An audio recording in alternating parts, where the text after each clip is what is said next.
Hello students, normal distribution, sum number 4, section D, page number 135. A normal distribution has mean 50 and variance 9. Find the probability that first, the value of normal variable x lies between 50 and 53.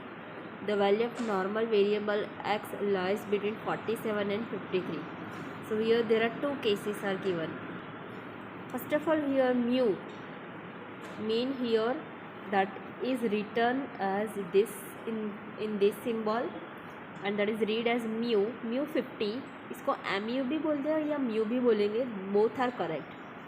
Standard deviation square that is called as variance 9, तो इसका standard deviation बन जाएगा 3. Now जो first case है ये दिया है that normal variable lies between 50 and 53. तो इसको लिखेंगे इस तरह से p in the big bracket 50 less than or equal to x less than or equals to 53. तो first value we take as 50 ना. ये जो है डायग्राम, ये बेल शेप कर्व है, इसके लिए हमें एक z टेबल दिया है पेज नंबर 212 पे. ये देखो पेज नंबर 212 पे टेक्स्ट बुक में लास्ट टेबल दिया है z टेबल. अभी इसमें हमें 3.5 और यहाँ पे मैक्सिमम 9, मतलब हमें ये वैल्यू डिराइव करनी है नॉर्मल डिस्ट्रीब्यूशन के सम के लिए, राइट, कि 3.5 तक आए और यहाँ पे 0.9 तक जाए. तो here in this sum 50 and 53 are given, so both are out of the table, both the values are out of the table. तो इसकी शॉर्टर वैल्यू कर दे तो इसके लिए z1 is equals to x1 minus mu upon standard deviation. This is the first formula. Now x1 minus mu, x1 value for the x1 that is not given, so this is only x1. So x1 50, mu also 50 upon 3, so that 0 becomes x2. This is the value for x2 53. So 53 formula is z2 is equals to x2 minus mu upon standard deviation. So 53 minus mu 50 upon 3, so comes 1. So now our value becomes shorter, 0 less than or equals to z less than or equals to 1 bracket over, right. So now we have the value which we can see in the table, z table. So draw bell shape curve, right, make a middle line, so that is our z is equals to 0. Your value up to 1 is given, positive value है तो this is the positive side, this is the negative side, तो यहाँ पे 1. तो इतना हमारा 0 to 1 तक का हमारा एरिया है, राइट. तो इसको पहले शेड कर दे, शेडेड 0 to 1 है, 0 to 1. So this is the 0 and 1. So 0 to 1 का एरिया इसके लिए हमें मिल गया है, right. But the 1 that is not the exact value, this is the area, हमें एरिया का वैल्यू चाहिए. तो एरिया का वैल्यू हम देखेंगे ये z टेबल में. देखो z टेबल 1 दिया है 1 दैट मीन्स 1.0, यहाँ पे 0.1 0.0 0.1 0.2 0.3 0.5 अप टू 1. एग्जैक्ट 1 है, दैट मीन्स वो 1.0 हो जाएगा. 1.0 का हम 0 में देखेंगे तो ये वाली वैल्यू 0.3413, बिकॉज 1 के साथ और कोई वैल्यू है नहीं, तो यही वैल्यू 1 का 0 में 0.3413. तो देखो, तो इसका आंसर आ गया 0.3413. So this is our area for the bell shape curve. Second case में दिया है 47 to 53. टेक्स्ट बुक में देखिए आप, सेकंड केस दिया है for 47 to 53.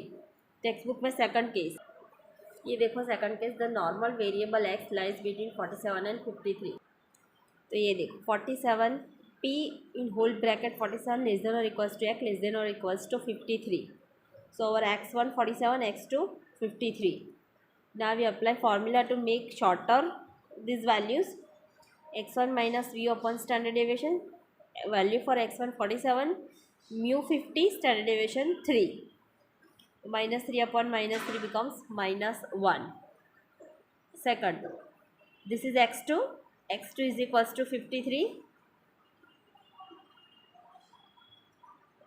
So now we write down formula z2 is equals to x2 minus mu upon standard deviation. So 53, this is the value for the x2. 53 minus 50 upon 3. So 3 by 3 comes 1. Now we draw bell shape curve. One amount we get minus and another amount we get plus. So middle line में ये side 0 to -1 इसको लिखेंगे किस तरह से पहले. First of all, our main equation P of P in bracket 47 less than or equals to x less than or equals to 53 is equals to, now we get these values. P in bracket -1 less than or equals to z less than or equals to 1. तो पहले हमें ये 0 to 1 का value, right, 0 to 1 this is the whole 1. Whole 1 means 1.0 1.0 का 0 में देखेंगे 3413, right. तो यहाँ पे मैंने क्या कर दिया, दोनों ही 1 1 वैल्यू है, तो 2 इन ब्रैकेट 0.3413 दो बार लिखने की जगह पे मल्टीप्लाई बाई 2 भी कर सकते हैं, तो मिल जाएगा 0.6826, right. So some number 5, if x is a normal variable with mean 100 and standard deviation 15, then find the percentage of observation. First case having value more than 85 and second case having value less than 130.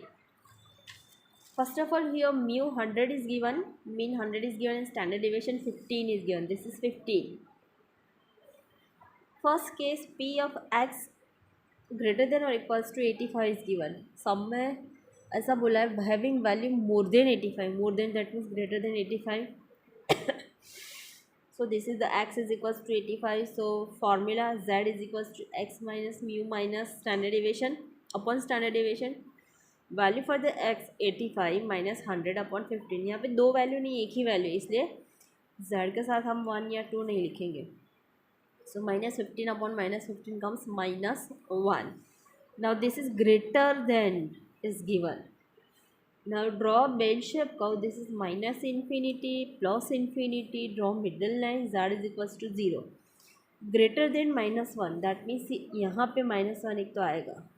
This is the negative side. This is positive side. Approximate line draw करके Z is equals to -1 लिखो. Greater than है तो पूरा आ जाएगा, because your infinity value is given and here also सिर्फ greater than -1 बोला है, बाकी कुछ बोला नहीं है, इसलिए होल पूरा ही आ जाएगा, right. Now this whole curve area takes 0.5 area and this is whole 1, इसका होल 1. तो लिखेंगे इस तरह से P of Z greater than equals to -1 is equals to P in bracket, पहले ये लेंगे माइनस लेस देन और इक्वल्स टू 0 लेस देन और equals to 0 0 to -1 means -1 to 0, greater than पूछा था -1 to 0 and 0 to 0.5, plus P of 0 less than और equals to Z less than और equals to minus infinity, but this whole area takes 0.5. अब ये Z table में minus की value तो है नहीं, इसलिए 0 को इधर लिखे, -1 को यहाँ ले आए तो पॉजिटिव हो जाएगा. तो P ऑफ 0 लेस देन और equals to Z less than और equals to 1 plus 0.5, this is 0.5 only. अब 5000 भी लिखोगे तो भी चलेगा. 1 का वैल्यू Z टेबल में हमें मिल रहा है 0.3413. अभी 0.5 का देखें. 0.5 का वैल्यू देखने की ज़रूरत नहीं है, 0.5 direct add, because whole area takes 0.5, इसलिए यहाँ पे वैल्यू नहीं है बट एरिया का ये वैल्यू दे दिया है. तो add 0.5 in this, so 0.3413 plus 0.5, so comes 0.8413. now percentage में कैलकुलेट करना है, so value of 0.8413 multiplied by 100 is equals to 84.13% observations is more than 85. second one having less than 130, less than 130, so P of in whole big bracket x less than or equals to 130. First of all we make shorter this 130, so this is our x value, x is equals to 130, so Z is equals to x minus mu upon standard deviation is equals to x value 130 minus 100 mu की value यहाँ पे है 100, सो 100/15 तो आ जाएगा 2. So now we have P of in big bracket x less than or equals to 130 is equals to P of in bracket z less than or equals to 2, right? अभी यहाँ पे less than और equals to 130 बोला है, तो 130 से less या 2 से लेस ये पूरा आ जाएगा शेड बेल शेप कर्व में. यहाँ का पूरा shaded area this is the, ये पूरा इंक्लूडेड है तो 0.5 और ये 0.2. तो लिखेंगे इस तरह से P of big bracket z less than equals to 2 bracket over is equals to, now 0 to minus infinity. So P in bracket minus infinity less than z less than or equals to 0 plus P of 0 less than or equals to z less than or equals to 2 यहाँ तक, right. ये पूरा area 0.5 की value है plus 2 का हम this is the whole 2, सो 2 का हम z टेबल में देखें, देखो ये रहा 2 का 0 में 0.4772, ये 2.0 दैट मीन्स होल 2, उसके साथ और कोई वैल्यू नहीं है तो 0.772. तो देखो 0.772 दोनों को ऐड कर दे तो 0.997. Now we convert this into the percentage. Value of 0.9772 multiplied by 100 is equals to 97.72%. Observations is less than 130, right? So solve both of these sums in your notebook and do practice these sums again by yourself, right? So good day everyone.